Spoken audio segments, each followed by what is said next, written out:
শীতের এই কুয়াশায় ভরা সকাল আর বিকেলের গধূলি কাবের মাথা রং মুহূর্তের মধ্যে বিলীন হয়ে যেতে পারে। কিন্তু আমাদের এই ত্রিমোহনীর চত্বরে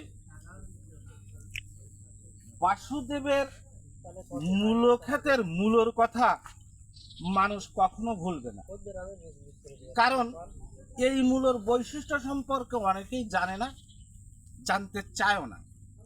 তবে আজকে একটু সময় পেয়েছি, তাই আজকে এই মূলর বৈশিষ্ট্যটা তুলে ধরার চেষ্টা করতেছি।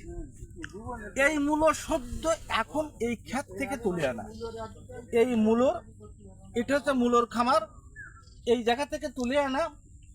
আপনারা এই মূলো চিংড়া মাছ আলু দিয়ে তরকারি খাইছেন অনেকবার, কিন্তু কখনো কি এই মূলো পোড়ায় খাওয়ার চিন্তা ভাবনা করেছেন?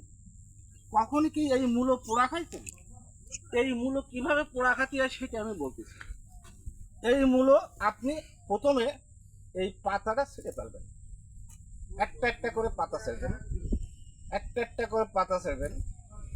পাতা ছেড়ার পরে এক পর্যায়ে এরকম দাঁড়াবে, 4-5টা পাতা থাকবে, তখন আপনি এইভাবে ধরে মোচড় দিয়ে এই মাথাটা ভেঙে ফেলবেন।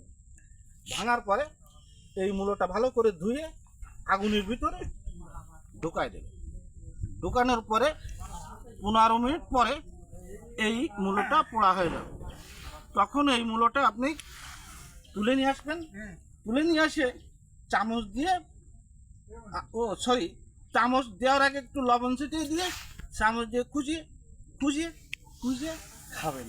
অত্যন্ত সুস্বাদু, আপনি খেয়েও তৃপ্তি পাবেন, মানুষকে বলেও তৃপ্তি পাবেন।